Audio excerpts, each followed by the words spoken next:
Meghan Markle always loved the attention. She always loved the attention, which is why she is now using the Andrew Mountbatten Windsor scandal to publicly taunt the royal family, push her own business. That is, despite the fact, of course, she is the one who Virginia Giuffre's, the late Virginia Giuffre's attorney, David Boies, wanted to give evidence about what she knew in regards to Andrew's behaviour. For years, the official narrative has been pristine.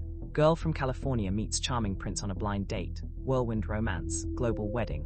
Then the victimhood tour, racism, oppression, the evil palace. But behind the curated Instagram filters and Netflix deals lurks a far murkier story. A story involving elite networks, power brokers, and yes, Prince Andrew, the disgraced royal whose own scandals have already rocked the institution. Enter Markus Anderson. Not just a friend, not just a Soho House executive. The man accused of playing facilitator, connector, and according to explosive claims circulating in royal circles, her pimp. Today those whispers are getting louder, and photos are allegedly surfacing. Let's talk about Markus Anderson, smooth operator, international networker, the guy who moves effortlessly through London's elite Soho House scene, that private members club where deals are done, reputations are made, and sometimes destroyed. Anderson wasn't some casual acquaintance.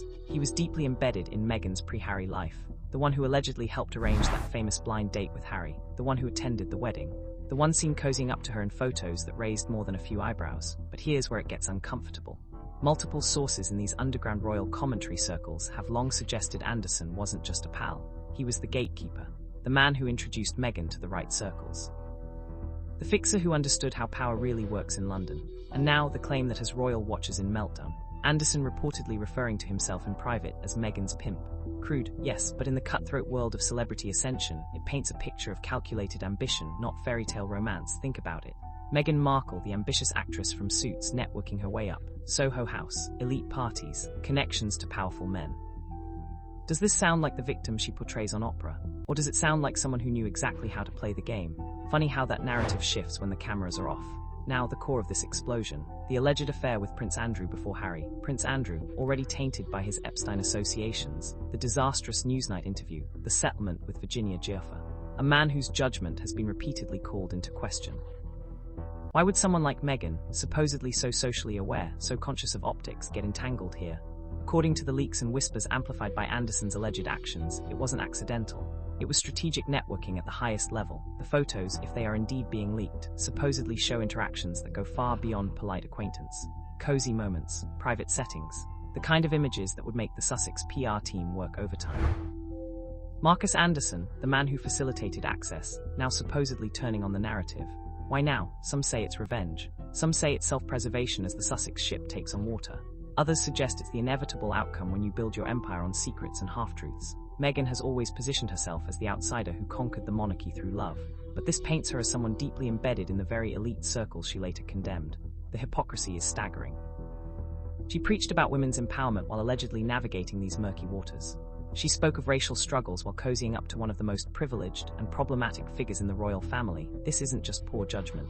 This suggests a pattern of using people and situations for advancement, then rewriting history when it no longer suits. Harry was the prize. Andrew was perhaps the stepping stone, and Markus Anderson, the broker. Imagine being Prince Harry, the spare. The one who fell hard, the one who gave up everything, his family, his country, his military career, for this woman. If these leaks hold any truth, the betrayal runs deeper than we imagined. A relationship built not on pure love, but on calculated moves within London's elite underbelly. Harry's book Spare was explosive enough. But this could be the final fracture. The royal family has suffered enough from Andrew's scandals. Now the Sussex's own baggage threatens to drag the institution further into the mud. The late Queen must be turning in her grave, and the Commonwealth viewers watching this, those in the UK, Canada, Australia who have funded this circus through their taxes and goodwill, deserve answers. Not more Netflix specials, not more victim interviews, but accountability. Though good luck getting that from Montecito.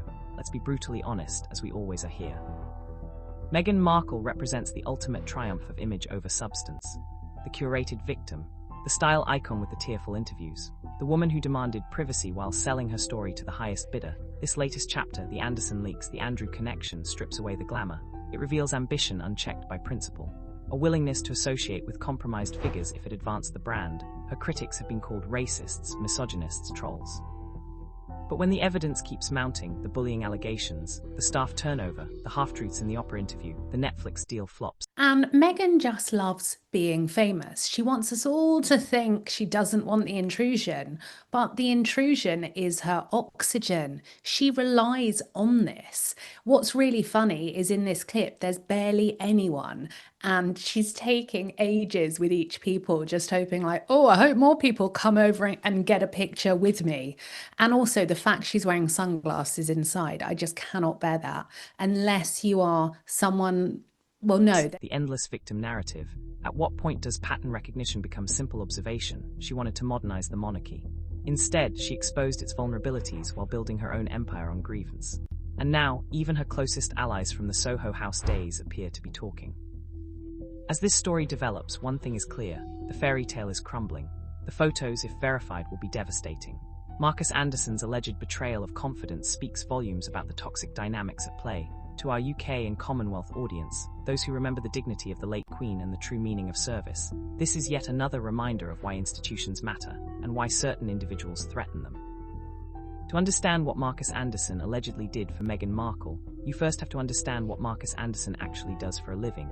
His official title at Soho House has shifted over the years: Global Membership Consultant, Brand Ambassador, Director of Special Projects. The titles are vague by design because his actual function was never about corporate structure. It was about access. Soho House is not merely a chain of private members' clubs. It is a curated ecosystem where Hollywood meets European aristocracy, where tech billionaires share cocktails with minor royals, and where deals are made in rooftop pools. Markus Anderson was its connective tissue. He was the man who decided who met whom. He arranged the dinners, curated the guest lists, and ensured that the right people were seated next to each other at exactly the right moment. Meghan Markle arrived in Toronto around 2011 to film Suits. She was a working actress, talented enough for a cable legal drama, but not a household name. She was attractive, ambitious, and she understood the value of proximity to power. Multiple sources within the Soho House orbit, people who worked alongside Anderson, have painted a picture where he didn't merely befriend Meghan. He managed her. He positioned her. He systematically introduced her to a series of increasingly powerful, wealthy, and connected men. The Duke of York, Prince Andrew, needs no introduction. His associations and catastrophically poor judgment are matters of public record, but there is a chapter in Andrew's social history that has received remarkably little scrutiny. Between 2011 and 2016, the precise years when Meghan Markle was being systematically elevated through London and European elite circles, Prince Andrew was a frequent presence at Soho House events. And Markus Anderson was the common thread. The claim, supported by alleged photographic evidence that Markus Anderson has reportedly shared with trusted associates, is that Meghan and Andrew were introduced through Anderson's network. They reportedly attended multiple private social events together, and the nature of their interaction went well beyond casual acquaintance. Think about that timeline. The official narrative tells us Meghan was introduced to Harry on a blind date in July 2016. That mutual friend has been identified as Markus Anderson. So, the man who allegedly facilitated her connections with powerful men, including Prince Andrew, is the same man who arranged her introduction to Harry. If you wrote this in a screenplay, the studio would send it back for being too on the nose. The photographic evidence that has begun to circulate is devastating. According to sources who claim to have seen these images, they show Meghan Markle and Prince Andrew at a private dinner, likely at a Soho House property in London. Sometime between 2014 and 2015. In the photographs, they are seated closely. The body language suggests familiarity and comfort, not two strangers making polite conversation. Additional photographs allegedly show Meghan at a private gathering in the English countryside, a weekend event where Andrew was also present. Why would Markus Anderson release these photographs now? Why, after years of being the loyal shadow standing 3 feet behind Meghan at every engagement, would he finally open the vault? The answer is a pattern we've seen before. She cut him off. Markus Anderson was at the wedding, row 8, not family, not quite staff, but part of the inner circle. He was at the Invictus Games. He was at the private dinners during the engagement. And then, gradually, he wasn't. The people who helped Meghan ascend are, one by one, discarded once the ascent is complete. Her father, Thomas Markle, was used for the narrative, and then abandoned when he became inconvenient. Jessica Mulroney was elevated and then dropped with surgical precision when the association carried risk. Her siblings, her former co-stars, her university friends, the list reads like a corporate restructuring document. Markus Anderson simply took longer to reach the end of his usefulness.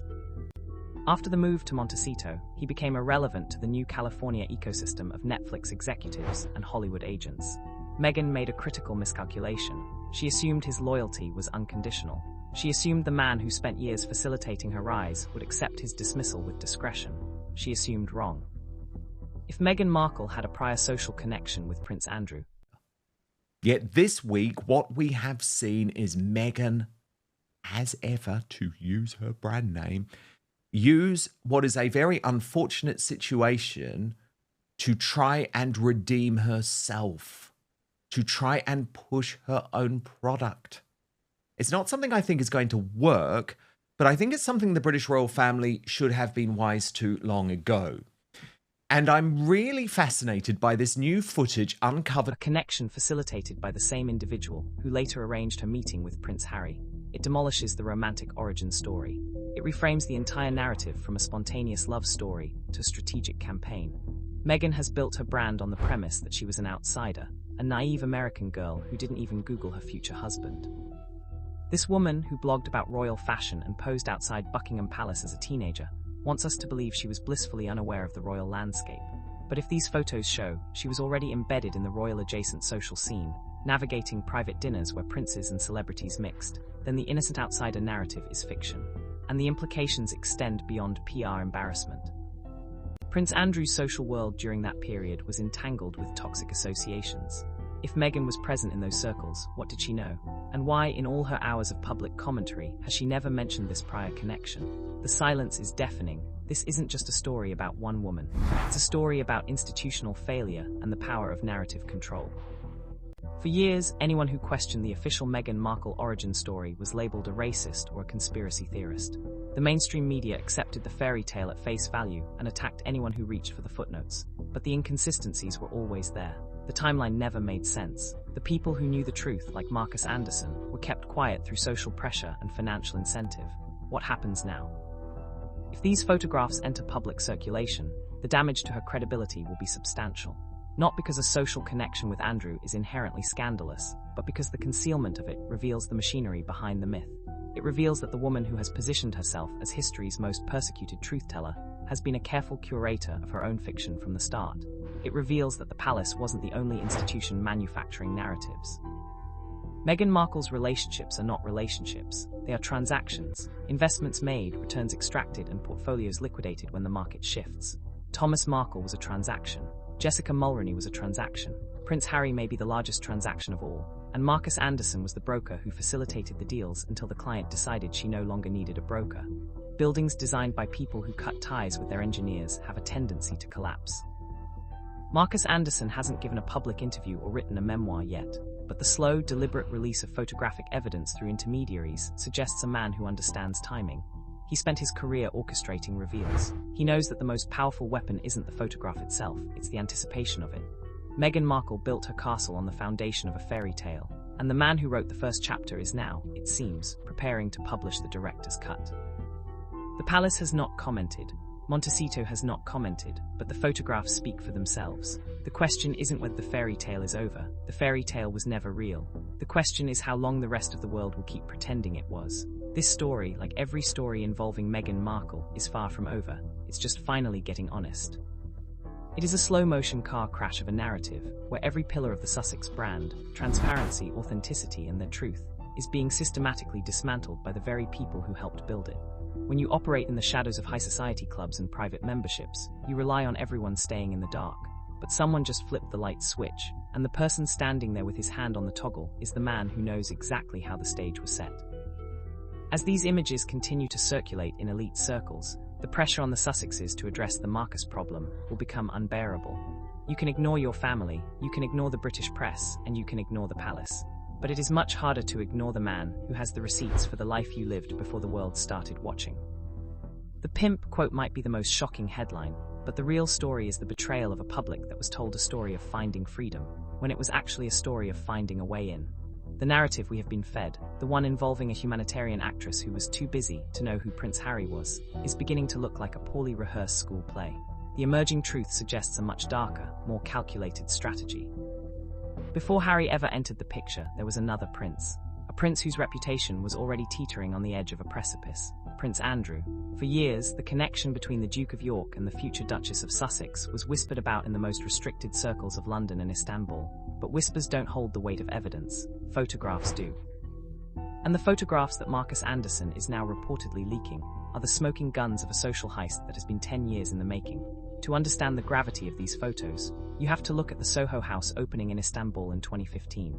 It was a gathering of the global elite, a weekend of excess where the guest list was curated with the precision of a military operation.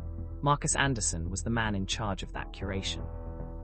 And on that guest list, appearing seemingly out of nowhere, was Meghan Markle. She wasn't a global star yet. She was a supporting actress on a basic cable show. So why was she there? Why was she seated in the inner sanctum with individuals whose net worth and social standing were light years beyond her own? The leaked images reportedly show a level of intimacy between Meghan and Prince Andrew that makes the blind date story with Harry look like a desperate fabrication. In these photos, we don't see the polished Duchess of Sussex version of Meghan. We see a woman who is working the room. We see a woman who is comfortable in the presence of a man like Andrew, a man who, at that time, was already deeply entangled in a social web that most sensible people were trying to flee. If Meghan was a guest of Markus Anderson, and if Anderson's role was to provide access and companionship for the club's most VIP members, then the transactional nature of her early career becomes impossible to ignore. This wasn't about acting. This was about positioning. It was about being the right person in the right dress at the right table when a prince happened to be looking for a distraction. The irony is almost too much to bear. Meghan Markle has spent the last 4 years lecturing the world on her truth, on the cruelty of the British press, and on the stiffness of the royal family. But if she was already intimately acquainted with the Duke of York, if she was already navigating the murky waters of royal-adjacent social circles years before meeting Harry, then her entire victim narrative is a lie. She wasn't an innocent lamb led to the slaughter by a cold institution. She was a seasoned operative who had already done a test run with the uncle before she secured the nephew.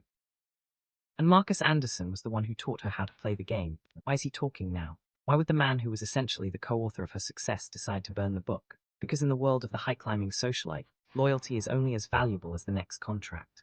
When Meghan moved to Montecito and rebranded herself as a global humanitarian and Netflix producer, she didn't just leave the UK behind. She left the people who knew the truth behind. She attempted to ghost the man who knew every secret of her Toronto and London years. She treated Markus Anderson like a service provider whose subscription had expired. But you don't ghost the man who has the receipts. You don't abandon the architect when you're still living in the house he built. The pimp allegation, if true, suggests that Anderson feels he was more than a friend. He was a business partner who has been cut out of the dividends. He didn't just introduce her to people, he allegedly placed her. He managed the optics. He ensured that the right rumors reached the right ears. And if he is now leaking photos of her with Andrew, it is a clear message. I can unmake you just as easily as I made you. The photos reportedly show them at private dinners, at the opening of the Istanbul house, and at various off-the-record gatherings where the mask of the naive activist completely slips. It's a side of Meghan that is cynical, calculated, and deeply familiar with the darker corners of the British aristocracy. The British public, and indeed the Commonwealth, has a long memory. They have watched as Meghan Markle and Prince Harry have attempted to dismantle the monarchy from a mansion in California. They have listened to the complaints about security and privacy. But if these photos prove that Meghan was a willing participant in the Soho House social atmosphere circuit, the very circuit that Prince Andrew frequented, then the calls for privacy become a joke. You cannot spend years seeking out the most powerful men in the world via a professional social fixer and then claim you were hunted by the media. You were the hunter. The media was just the mirror you used to check your hair. The deadpan humor of this situation is found in the sheer audacity of the Sussex PR machine. They have tried to paint Meghan as a woman who found freedom. But what kind of freedom is built on a foundation of managed introductions and transactional friendships? If Markus Anderson was the man who packaged her for the royal market, then the freedom she found was simply a change in management. She went from being a Soho House asset to being a global brand asset. The common denominator is that she's always for sale in some capacity, whether it's a Spotify podcast, a Netflix docuseries, or a staged paparazzi walk in a parking lot. The climax of this narrative arc is approaching. As more of these photos find their way into the hands of commentators and investigators, the Harry and Meghan brand is going to face a crisis of authenticity that no amount of opera interviews can fix. Prince Harry himself is the most tragic figure in this play. Imagine being told you've met the woman of your dreams in a blind date setup, only to find out years later that your best friend and your uncle were already part of her portfolio. The betrayal is layers deep. It is a psychological thriller disguised as a royal romance. Let's be critical about the Soho House lifestyle for a moment. It is an institution built on the concept of being seen, but not heard. It's a place where NDAs are signed before the first cocktail is served. It is the perfect breeding ground for someone like Meghan Markle, who thrives in environments where she can control the narrative. But Markus Anderson is Soho House. He knows how the NDAs are structured. He knows where the cameras are hidden. He knows which staff members saw what. If he has decided that Meghan's betrayal of their friend... We are on a mission to 700,000 subscribers, so I need you to do something for me right now. It is free, it is easy, it is simple. Just hit that subscribe button on YouTube. That's because over 50% of you watching this video haven't done that yet, and it is the best way to support Outspoken. We're totally independent, by the way, no big tech backing, no billionaires pulling the strings, and if you turn on the bell, you'll get alerted to all our new videos. We haven't heard a word from Meghan because People magazine were... friendship warrants a full disclosure, then we are looking at the end of the Sussex era as we know it. The tone of this entire saga is shifting from drama to farce. It is the story of a woman who tried to outsmart a 1,000-year-old institution, only to be tripped up by the man who helped her get through the front door. It is a reminder that in the world of the ultra-ambitious, there are no friends, only associates. And when the association no longer serves a purpose, the knives come out.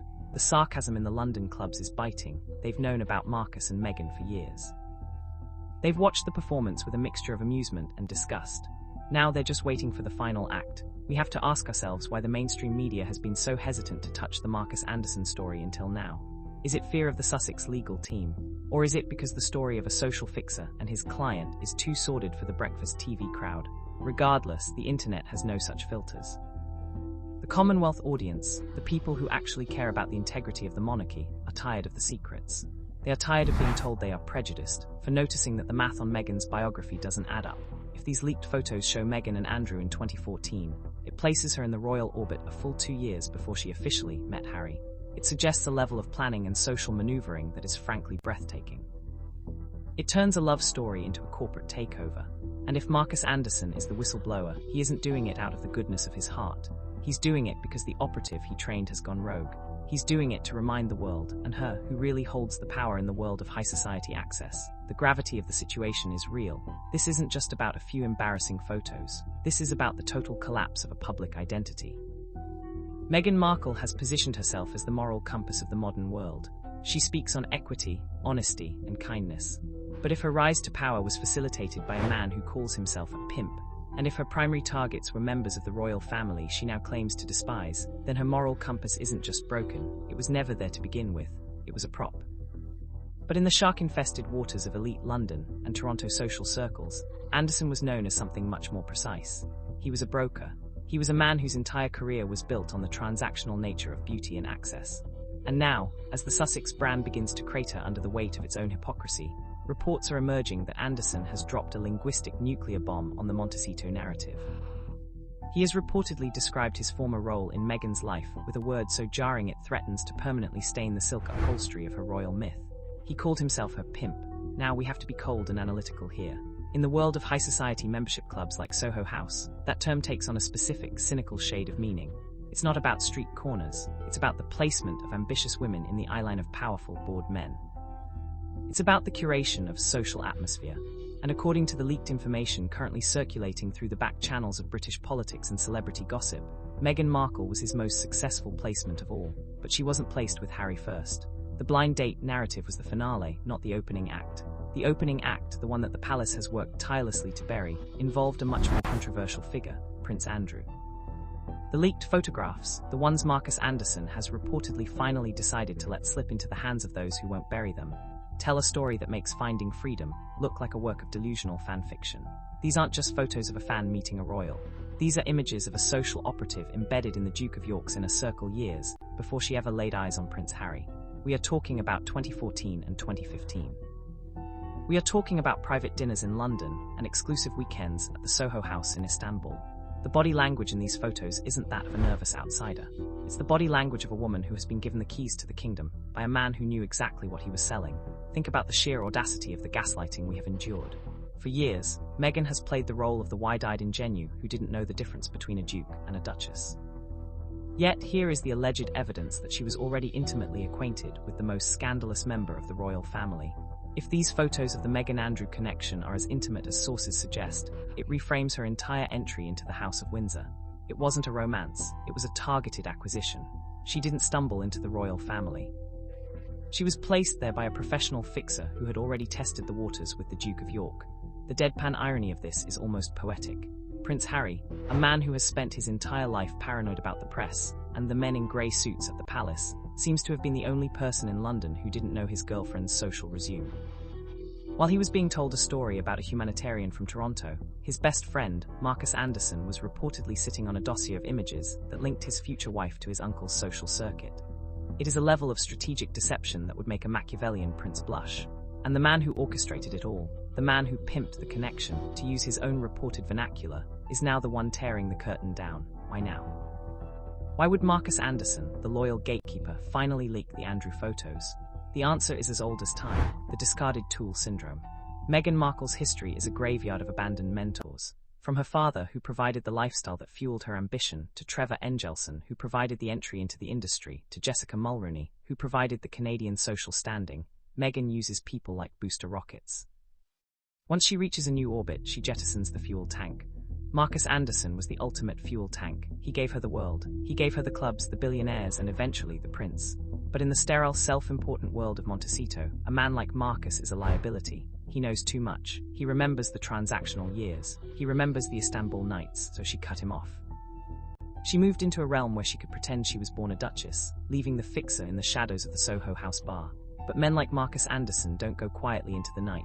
They have archives, they have timestamps, and most importantly, they have the ego of the architect. If he cannot share in the glory of the building, he will show everyone where the cracks in the foundation are. The leak of the Andrew Meghan photos is a warning shot. It's a message to Montecito that the clean record she prizes so highly is an illusion that he can shatter with a single send button. The gravity of an affair, or even a significant social entanglement, with Prince Andrew before marrying Harry cannot be overstated. It wouldn't just be a scandal, it would be a disqualifying revelation. It would prove that the outsider was the ultimate insider. It would prove that Harry wasn't a partner, but a mark. And for the British public, who have watched this drama with a mixture of bewilderment and rising anger, it would be the final proof that they have been right all along. The skepticism that was once labelled prejudice is now being revealed as perception. They saw the performance, they just didn't have the script. Markus Anderson is now providing the script. Let's look at the sarcastic reality of the Sussexes' truth. They have spent the last few years lecturing the Commonwealth on the importance of transparency and the dangers of misinformation. Yet their entire union is allegedly built on the most significant piece of misinformation in modern royal history, the idea that Meghan was a blank slate. If she was already a regular in the Duke of York's social orbit, the blind date wasn't a lucky coincidence. It was a tactical pivot. When Andrew became too toxic to serve as a stepping stone, the broker shifted the focus to the younger, more vulnerable prince. It's not a love story, it's a portfolio management strategy.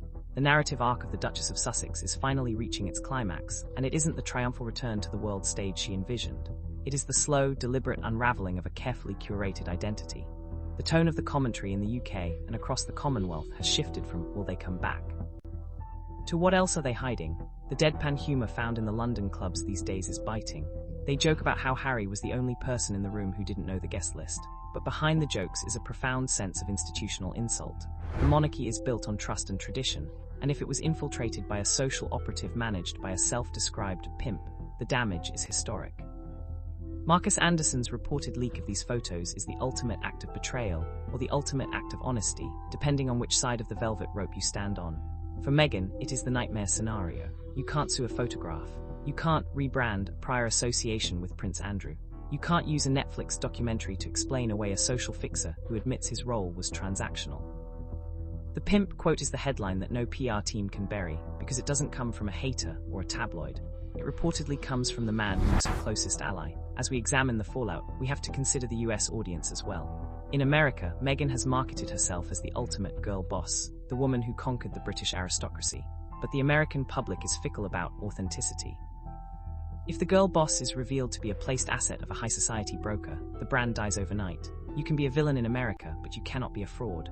The moment the pimp narrative takes hold, the opera-style sympathy evaporates. You aren't a victim of a cold institution anymore. You're an operative who got caught. The packing of this collapse is slow and deliberate, mirroring the way Anderson allegedly built her up.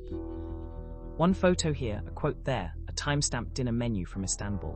It's a death by 1,000 cuts. And the climax of this situation will be the moment Harry has to look at these photos and realize that the woman who didn't know who he was knew exactly who his uncle was.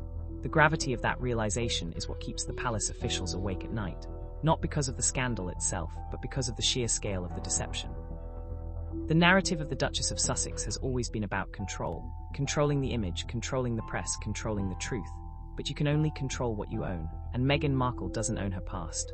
Markus Anderson does. He owns the memories of the Toronto years. He owns the guest lists of the Soho House. He owns the photographs of the night. Covered by Princess Carpuckle. Let me take you through this. They wrote even before Harry.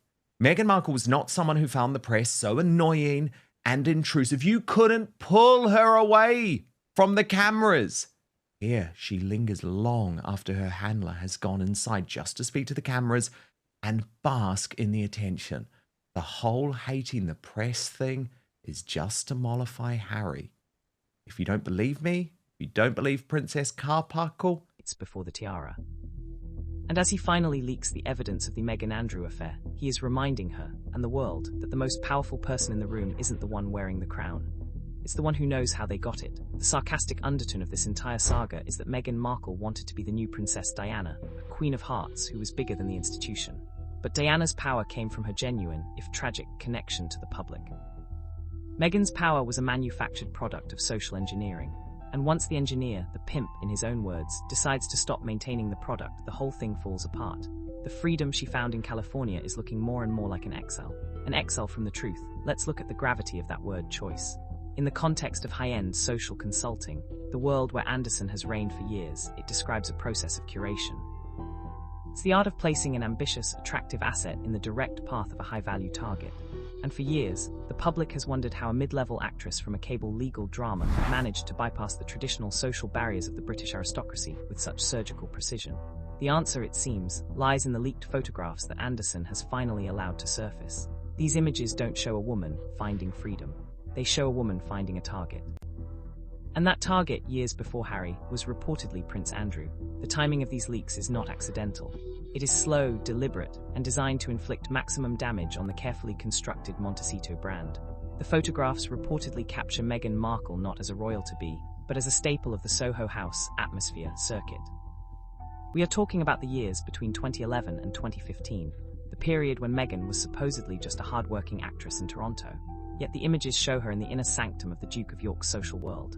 They show her at private dinners in London and exclusive gatherings at the Soho House in Istanbul. This wasn't a casual acquaintance.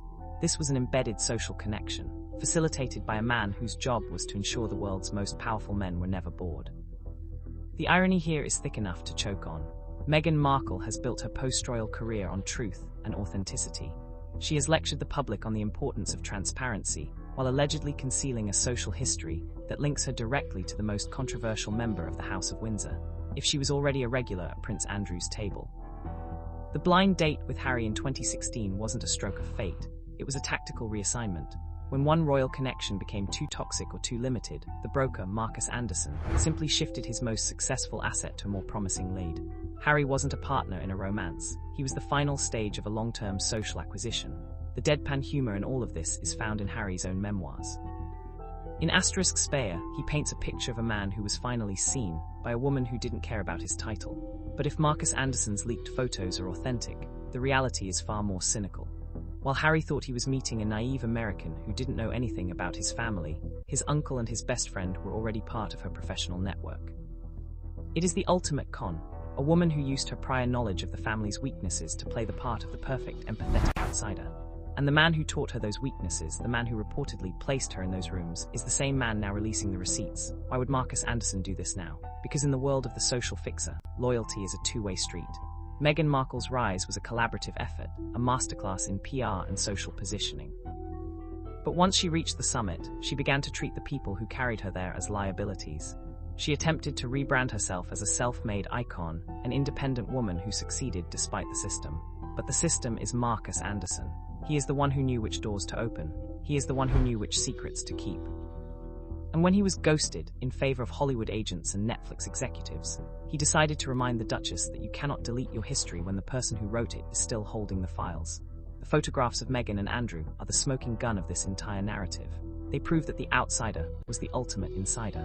They prove that her entry into the royal family was a managed event, orchestrated by a man who understands the transactional nature of the elite. The term pimp may be jarring, but in the cold light of these revelations, it describes a relationship built on utility rather than friendship. Anderson wasn't her friend, he was her broker, and she wasn't his friend, she was his top-tier listing. Once the deal was closed and she moved into the palace, she tried to close the brokerage. But the broker still wants his commission, if not in money, then in the power that comes from the truth. The British public and the Commonwealth have a right to be skeptical. They have been told for years that their concerns about Meghan's background were rooted in bias. But as these photos circulate, it becomes clear that the skepticism was rooted in observation. The timeline never made sense. The blind date story was too perfect. The sudden rise to global prominence felt like a campaign rather than a coincidence. And now, the campaign manager is talking. The gravity of this situation for the monarchy is immense. It suggests that the institution was not just criticized from the outside, but infiltrated from within by someone who had already practiced the art of the royal entanglement with Prince Andrew. The sarcastic undertone of the current royal drama is that the Sussexes are constantly demanding accountability from everyone but themselves. They want the media to apologize. They want the palace to apologize. They want the public to apologize. But who is going to apologize for the systematic deception of a prince and a nation? If Meghan Markle was a placed asset of a Soho House consultant, then the entire Finding Freedom saga is a work of fiction. She didn't find freedom, she found a better contract.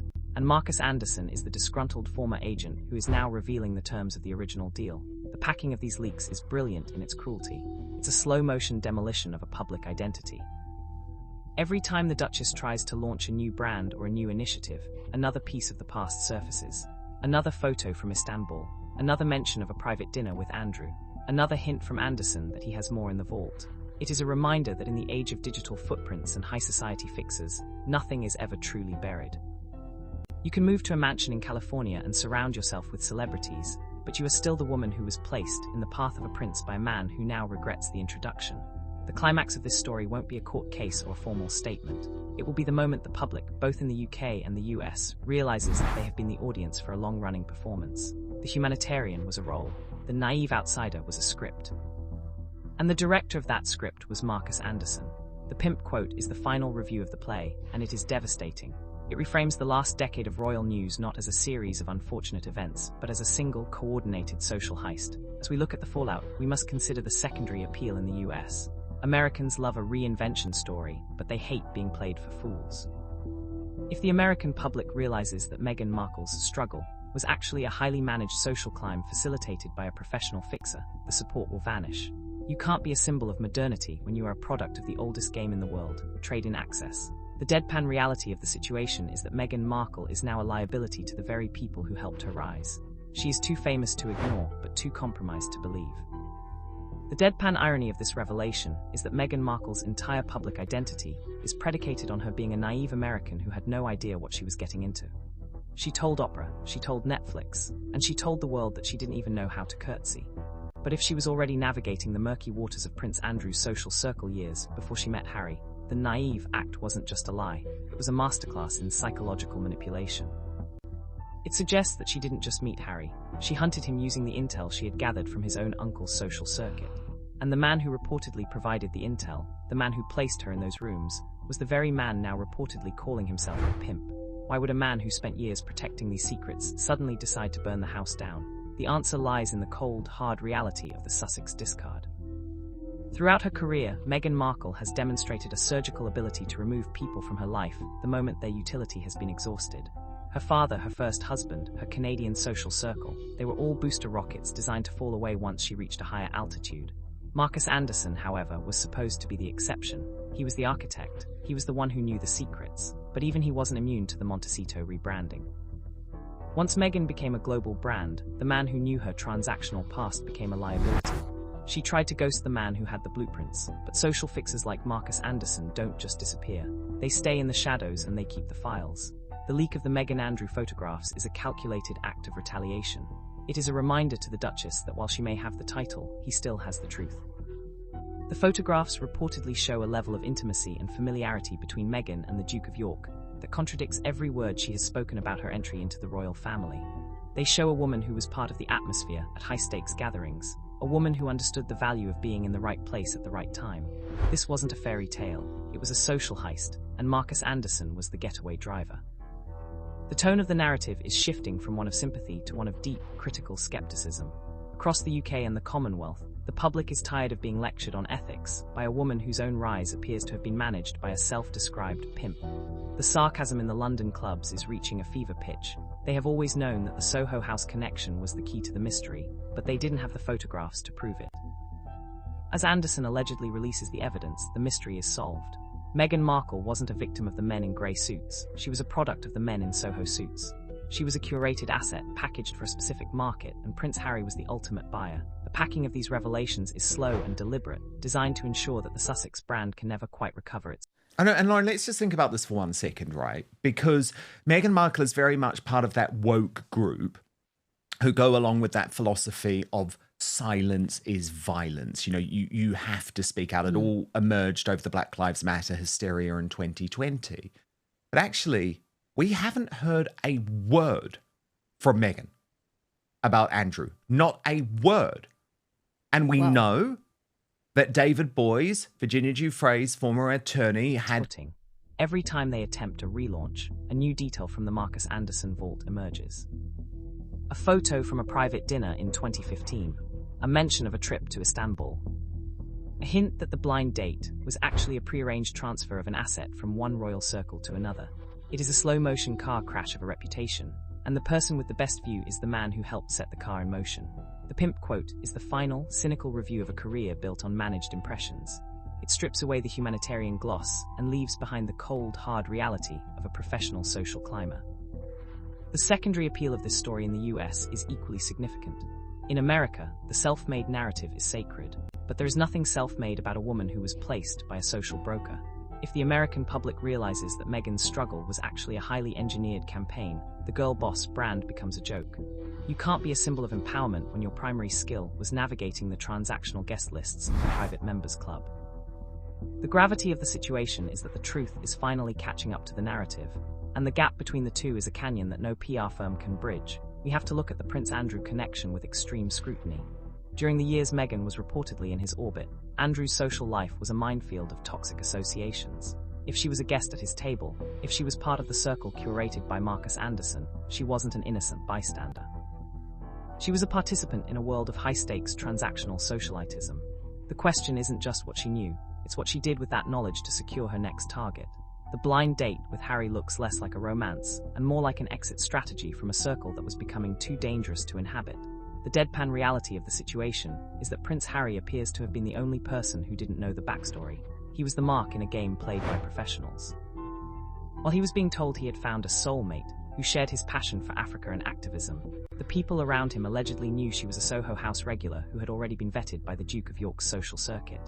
It is a betrayal that goes beyond the personal. It is an institutional insult.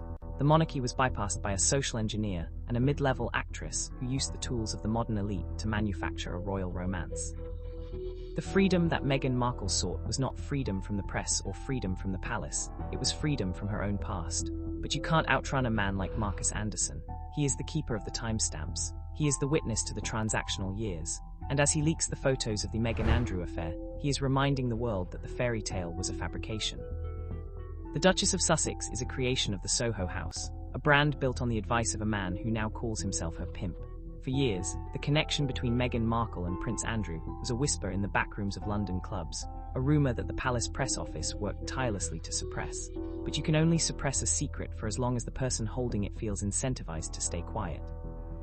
Now that Meghan has moved to Montecito and attempted to ghost her former architect, Markus Anderson has allegedly opened the vault. The photographs reportedly show Meghan Markle deeply embedded in Prince Andrew's social world as early as 2014 and 2015, years before she officially met Prince Harry on that supposedly spontaneous blind date. These images don't depict a woman who is a stranger to the royal landscape. They show an operative who was already a fixture at the most exclusive tables in London and Istanbul. They show Meghan at private dinners, at the opening of Soho House properties, and in intimate social settings with Prince Andrew and his inner circle. This wasn't a girl from Toronto who didn't know how to curtsy. This was a woman who was already vetted by the Duke of York's social ecosystem. If these reports are accurate, the blind date with Harry wasn't a lucky coincidence, it was a tactical handoff. When the connection to Andrew became too risky or reached its social ceiling, the broker simply moved the asset to the next, more vulnerable royal target. The deadpan irony of this revelation is almost too much to process. Meghan Markle has spent the last 4 years lecturing the Commonwealth on authenticity and transparency. She has used her platform to accuse the royal family of being a cold institution that failed to protect her. But if she was already navigating the murky waters of Prince Andrew's social life long before she met Harry, then she wasn't a victim of the institution, she was a student of it. She used her prior knowledge of the family's social dynamics to play the role of the perfect, naive outsider. She didn't find freedom, she found a more profitable contract. And the man who reportedly packaged her for that contract, Markus Anderson, is now revealing the original terms of the deal. Why would a man like Anderson turn on his most successful project? Because in the world of the social fixer, the only thing more valuable than access is loyalty. Meghan Markle's rise was a collaborative effort, a masterclass in social climbing that required Anderson to open every door and provide every introduction. But once she reached the pinnacle of the British class system, she did what she has done to everyone from her father to her former best friends. She cut the cord. She tried to rebrand herself as a self-made icon, an independent woman who succeeded on her own merits. But Markus Anderson knows the truth. He knows that Meghan Markle, the Duchess, was a product he helped create in the backrooms of private clubs, and he's not going to let her rewrite history without a fight. The tone of these revelations is cold, critical, and deeply skeptical. Across the UK and the Commonwealth, the public is beginning to realize that the Meghan versus the Palace drama was a distraction from a much simpler truth. A social heist was taking place in plain sight. The sarcasm in the commentary is reaching a fever pitch. People are finally noticing that the timeline of her ascent matches perfectly with the events Anderson was curating. The pimp quote, while jarring, provides the missing piece of the puzzle.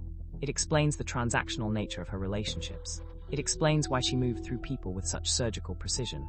It explains why a mid-level actress was suddenly a guest of honor at events where the guest list was usually reserved for billionaires and royalty. The packing of these leaks is a deliberate act of reputation destruction. It's a slow-motion unraveling of the Sussex myth. Every time the Duchess tries to pivot to a new lifestyle brand or a new humanitarian cause, another detail from the Soho House years emerges.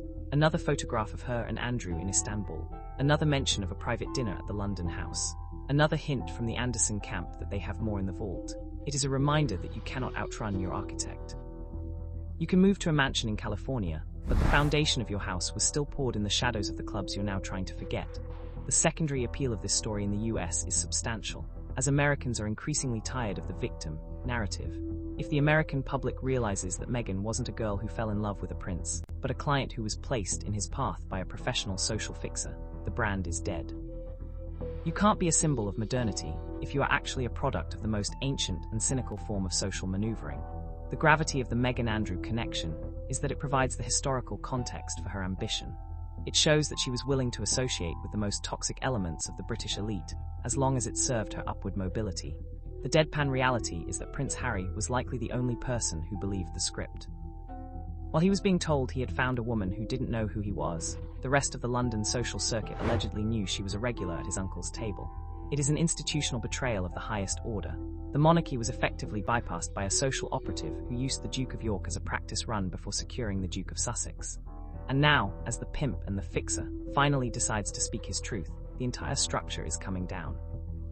The narrative arc of the Duchess of Sussex has always been one of control, but she is finally losing the one thing she needs, the ability to silence her past. Markus Anderson isn't a tabloid journalist who can be sued. He is the man who knows where the bodies are buried because he's the one who dug the grave. Meghan Markle told Oprah Winfrey that she didn't even know who Harry was, that she had to be taught how to curtsy by Sarah Ferguson at the last minute. But if she was already navigating the inner sanctum of Prince Andrew's social life, she wasn't just aware of the royals, she was already vetted by them. The blind date with Harry in 2016 starts to look less like a stroke of destiny and more like a tactical reassignment of a proven asset. When the connection to Andrew became a social dead end, the broker, Markus Anderson, simply pivoted her toward the younger, more vulnerable prince. It turns a love story into a hostile takeover, orchestrated by a man who now calls himself her pimp. Why would Markus Anderson leak these photos now? Why would the man who built the Meghan Markle brand decide to set it on fire? The answer lies in the nature of the Sussex discard. Meghan has a well-documented history of treating people as stepping stones. From her first husband to her Canadian stylists, the pattern is the same: use, ascend, and abandon. Markus Anderson likely thought he was the exception, the silent partner who would always have a seat at the table. But in the sterile, self-aggrandizing world of Montecito, a man like Markus, a man who remembers the transactional days, is a liability. She tried to ghost the man who has the blueprints of her past. But you don't ghost a social engineer, you just give him a reason to start talking. The tone of this revelation is one of profound, critical skepticism. It challenges the very foundation of the Meghan as victim narrative. If she was a willing participant in the Soho House social circuit, if she was placed in the path of Prince Andrew by a professional fixer, then she wasn't an outsider being bullied by a cold institution. She was an operative who got exactly what she wanted. The sarcasm in the London social scene is palpable. They have always known that the naive American act was a performance. Now, with Anderson reportedly releasing the receipts, the performance is finally being reviewed for what it was. A masterclass in social climbing disguised as a human rights campaign.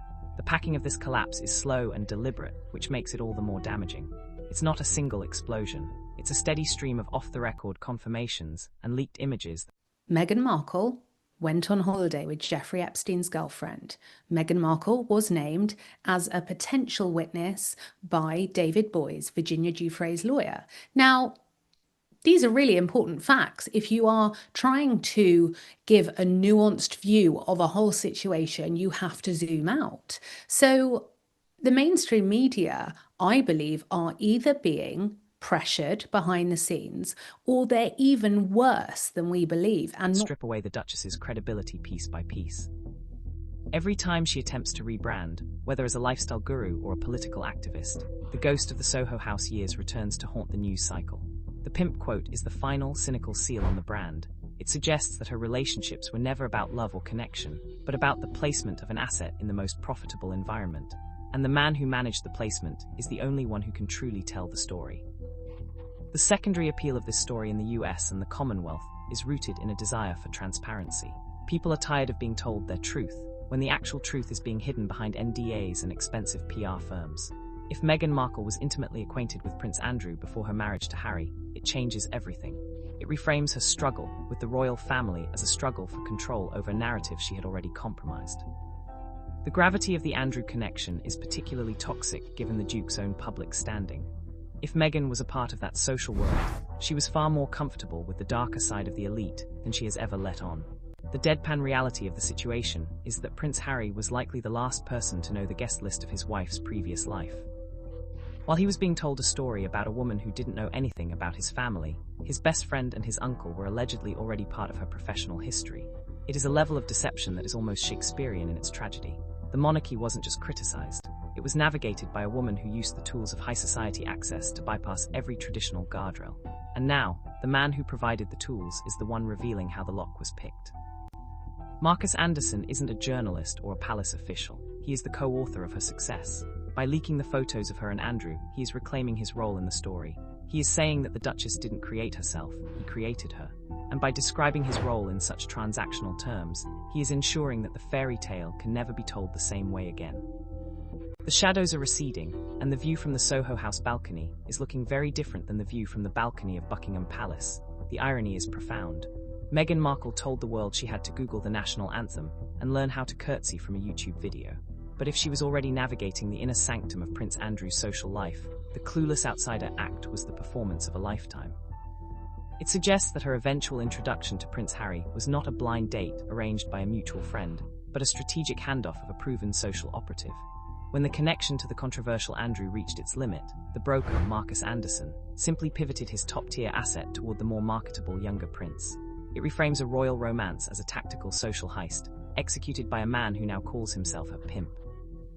Why would Markus Anderson turn on his most successful creation now? Because in the world of elite social climbing, there is no crime greater than forgetting who provided the ladder. Meghan Markle has made a career of the clean break, leaving behind fathers, husbands, and best friends once they have served their purpose. Markus Anderson, the man who provided the introductions, the NDAs, and the social cover, likely believed he was a permanent partner in the brand. But in the secluded world of Montecito, a man who knows the transactional details of the past is a threat to the new image of the global humanitarian. She tried to ghost her architect, but as the leaked photos of her and Prince Andrew suggest, the architect still has the keys to every secret she tried to lock away. The tone of this development is critical and deeply sarcastic. Across the UK and the Commonwealth, there is a growing sense of "I told you so." The public has long sensed that the Meghan is naive story was a fabrication, but they lacked the visual evidence to prove it. Now, with the man who reportedly placed her finally releasing the receipts, the myth of the accidental royal is collapsing in real time. The pimp quote is the final, cynical verdict on a brand built on managed impressions. It strips away the activist gloss and reveals a woman who was comfortable with the most toxic elements of the British elite, as long as it provided her with a seat at the table. The packing of this narrative collapse is slow and deliberate, designed to ensure that the Sussexes can never quite regain their footing. Each leak is a calculated blow to their remaining credibility. First, the rumours of the Soho House years, then the specific mentions of Prince Andrew, and finally, the photographic evidence of an intimate social connection that predates Harry by years. It is a slow-motion destruction of an identity, and the person holding the detonator is the man who helped build the structure. Markus Anderson is no longer whispering, he is shouting, and the gravity of what he is saying threatens to pull the entire Montecito empire back down to earth. The secondary appeal of this story in the US is rooted in the American obsession with authenticity. If the public realizes that Meghan Markle was a placed asset, rather than a self-made woman who fell in love, the sympathy evaporates. You cannot be the face of modern empowerment when your rise was facilitated by a man who admits his role was transactional. The deadpan reality is that Prince Harry appears to have been the only person in the world who didn't know his wife's resume. While he was being sold a vision of a soulmate, the rest of the London social circuit allegedly knew she was a regular at his uncle's table. The Meghan-Andrew connection is particularly devastating given the Duke of York's public reputation. If Meghan was a part of that world, if she was vetted by that social circle, her lectures on equity and kindness become farcical. The gravity of the situation is that the truth is finally more valuable than the secret.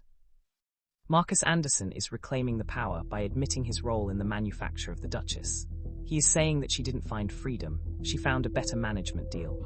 And now that she has fired the manager is revealing the terms of the original contract.